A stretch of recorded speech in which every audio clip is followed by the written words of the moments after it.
Bom dia, boa tarde, boa noite. Aqui quem fala com você é Edson Evaristo. E hoje vamos falar de um tema que muitas pessoas abordam aí no seu dia a dia. Mas será que estão prestando a devida atenção? Hoje vamos falar sobre honestidade.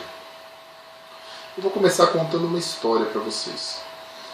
Quando eu era bem jovem, eu acredito que eu era adolescente ainda, eu estava num ônibus, num coletivo, e sentei-me, eu comecei o percurso ali, o caminho, e logo sentou uma senhora do meu lado, uma senhora bem idosa.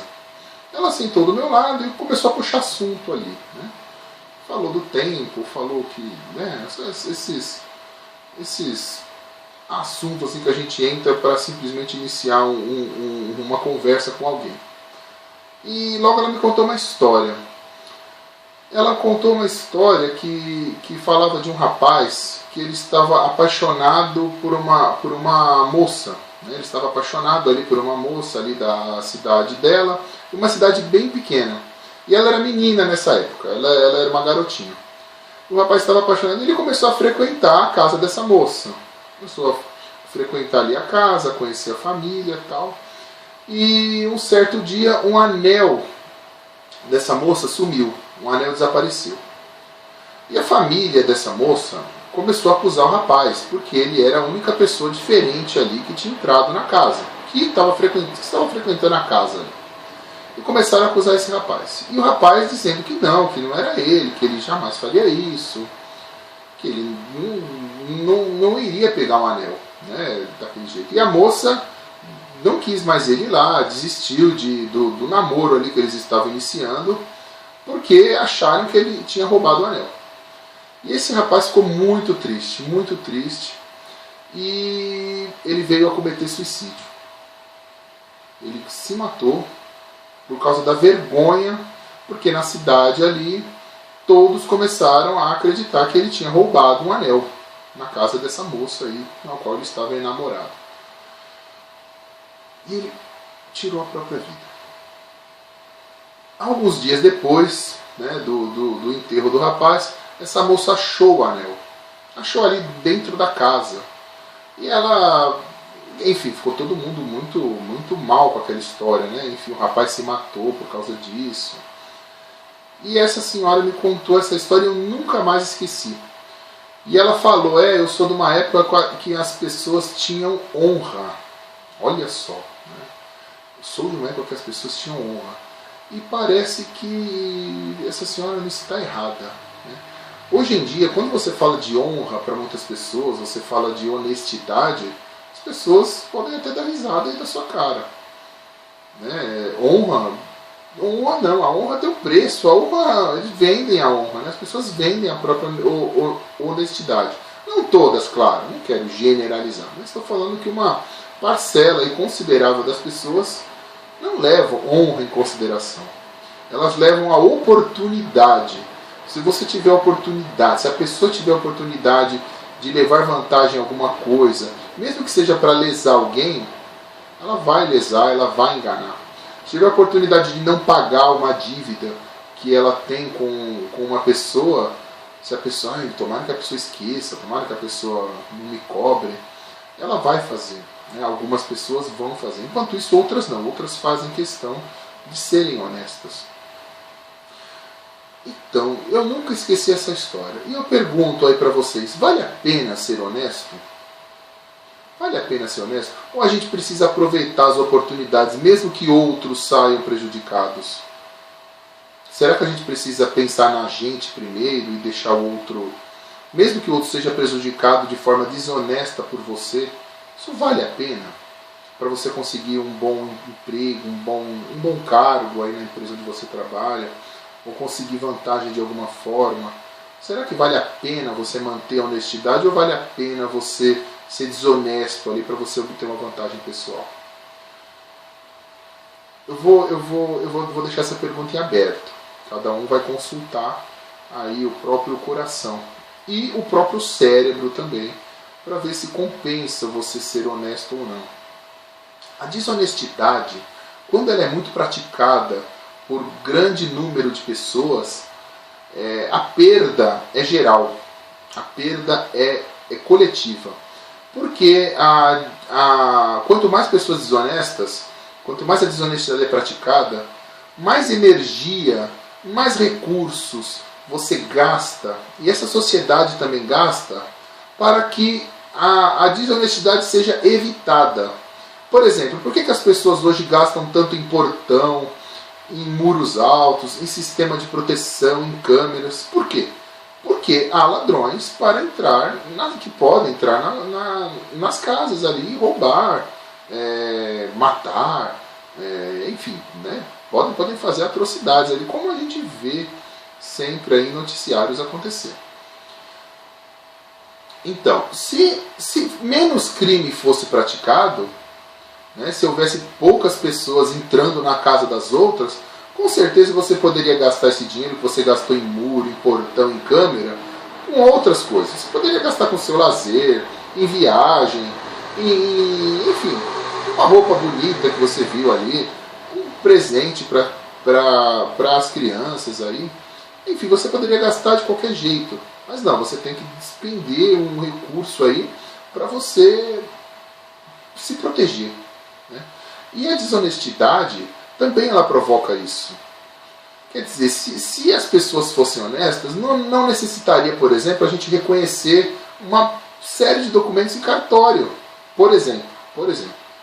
Não necessitaria, bastava a palavra da pessoa, bastava a assinatura da pessoa ali para comprovar que ela está agindo de boa fé.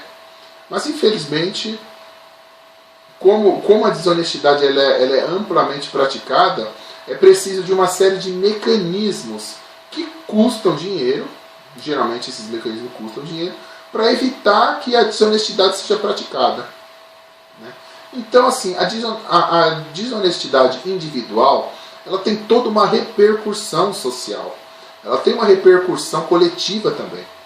Então a desonestidade ela não é benéfica para ninguém, nem mesmo para aquela pessoa que pratica a desonestidade. Ele tem ali a ilusão de que ele está obtendo uma vantagem. Por exemplo, o celular roubado. A pessoa tem um celular de 2.000, 3.000 reais ali, que ela compra ali por 200 reais. Um produto de furto. Aí ele compra, ele pensa, nossa, 200 reais um produto que custa 2, 3 mil reais. Nossa, que vantagem. Como eu sou esperto. Porém, aí na semana seguinte, a mãe dele, a mãe, a irmã, a esposa, o filho, é roubado na rua. Tem um celular furtado, tem um celular roubado, às vezes até agredido. Ou, pior dos casos, a pessoa ser morta, né, pelo assaltante ali. E outra pessoa vai lá e compra aquele celular que roubaram do ente dele, ou dele mesmo, né? Aí o sujeito fica, pô, roubaram, pô, essa criminalidade, tem que matar esses bandidos, tem que fazer isso, a lei tem que ser mais dura. Aí tem todo aquele discurso, né, aquele discurso de ódio, aquele discurso de vingança, sendo que ele, lá atrás, que alimentou essa desonestidade, esse furto, esse tipo de crime. Então, assim, a desonestidade ela tem efeitos nocivos em âmbito social, né? Quanto mais pessoas praticando desonestidade, mais o clima, a sensação de insegurança, a sensação de desconfiança na sociedade é maior, né? Então, com o tempo você acaba se isolando, você acaba se reunindo com poucas pessoas, você acaba criando um grupo ali que você confia e interagindo só com ele. Quando alguém daquele grupo muitas vezes não acaba com a tua confiança, né? E desonestidade das mais variadas possíveis. Um casal, por exemplo, né? O casal, eles juram confiança, juram fidelidade um para o outro. Depois um quebra a confiança ali, né? Para você resgatar a confiança de uma pessoa, eu digo que é praticamente impossível. É impossível você voltar a confiar 100% numa pessoa. Você pode confiar bastante numa pessoa, você pode perdoar, mas 1% ali, né? Você pode perdoar 99%, mas 1% ali vai te deixar de alerta. Por quê? Porque a desonestidade, ela faz isso. Ela fere a pessoa de um jeito que é irreparável. Você repara bastante, mas não totalmente. Então, eu volto a fazer essa pergunta. A desonestidade vale a pena? A desonestidade, na minha opinião, não vale a pena. A desonestidade não vale a pena nem para o sujeito e nem para a sociedade. É justamente por causa dessa desconfiança geral que as pessoas estão egoístas, que as pessoas não se unem para reivindicar alguma questão ali do bairro, da cidade, ou algum direito dela. Por causa dessa desconfiança, as pessoas estão se isolando, as pessoas não praticam a caridade, a pessoa tem medo até de dar um copo d'água na porta para um pedinte ali. Por quê? Porque tem medo de ser um assaltante, então não abre o portão, dá o copo, pode levar o copo, aí pode levar o prato aí que eu não quero mais não. De medo, né, daquela pessoa fazer alguma coisa com ela. Eu não tiro a razão dessas pessoas, né? É uma sociedade que vive no medo. É uma sociedade que vive a partir do medo, né? E uma sociedade que vive do medo é uma sociedade mais fácil de controlar. Só que isso eu vou falar em outro vídeo para vocês. Vou lembrando dos assuntos, então eu vou falando, mas isso eu vou falar em outro vídeo para vocês. Então eu quero agora, eu falei a minha opinião, mas eu quero que você pense aí, comente aqui nos comentários do vídeo se a honestidade vale a pena, ou honestidade é coisa de trouxa e ser desonesto é coisa de gente esperta. O que você acha?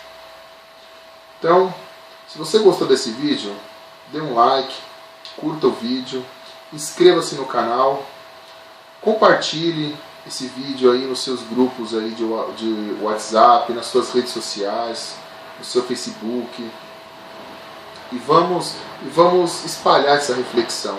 É importante a gente falar sobre isso. É importante a gente conversar com as crianças sobre isso. Porque as crianças, durante os primeiros anos de vida dela, ela se forma, né, ela se pauta pela imitação. Então ela vê ali os adultos conversando ali, que deram calote aqui, que burlou o imposto de renda aqui, que fez isso na empresa, que conseguiu isso de uma forma ilícita, e os adultos conversando perto das crianças ali. Ou quando não praticam esse tipo de coisa ao lado das crianças. As crianças vão crescendo com a concepção de que a desonestidade é um modo de ser. Que a desonestidade, ela é viável, ela é aplicável e ela é justa. A desonestidade passa a ser justa. Porque eu tenho que obter vantagens, então eu tenho que ser desonesto. A criança que cresce com essa concepção, né, e muita criança cresce com essa concepção, se tornam adultos com uma cultura desonesta, uma cultura de desonestidade. Aquela cultura que chamam de jeitinho brasileiro, né? Que não tem que ter jeitinho brasileiro coisa nenhuma. Jeitinho brasileiro para mim é a criatividade. Jeitinho brasileiro é aquela capacidade que muitos têm de resolver problemas, de resolver pequenas situações, de ser criativo, não desonestos. Desonestidade não é jeitinho brasileiro. E o brasileiro precisa perder essa ideia, eliminar essa ideia de que as pessoas são desonestas mesmo, é assim, as pessoas são corruptas, qualquer um que entrar no meio político vai ser corrupto. As pessoas precisam parar com essas ideias e começar elas mesmas a praticar a honestidade, a estimular a honestidade e dar o exemplo para as crianças para que elas sejam honestas. Vamos criar uma cultura de honestidade no nosso país. Passou da hora, né? A gente cobra tanto dos políticos, cobra aí do deputado que fez isso, que fez aquilo, do outro que superfaturou isso, mas na nossa vida privada, se a gente pudesse fazer a mesma coisa, faria. Então não é desse jeito que as coisas devem ser. Né? Muitos votam em políticos corruptos porque se identificam com eles. Então a gente precisa começar a eliminar essa cultura de corrupção que existe no país, essa cultura de desonestidade, e começar a praticar uma cultura de honestidade, uma cultura onde a palavra do outro tenha valor, onde a promessa do outro tenha valor. A própria pessoa elimina a confiança dela quando ela promete algo que ela não vai cumprir. Então as pessoas precisam começar a praticar honestidade. Comece pelas pequenas coisas. Se alguém te perguntar, você vai vir aqui? Responda sim ou não. Não responda vou ver. Ah, eu vou ver. Né? Vou ver. Não vai ver nada. Não quer, não vai. Né? Então, eu vou, não, qualquer hora eu dou uma passadinha aqui. Né? Alguns cumprem. Então procura cumprir o que você promete. Mesmo nas pequenas coisas. Comece pelas pequenas coisas para você mudar as grandes coisas. Tudo bem? Então, um abraço a todos. Até mais. Até logo.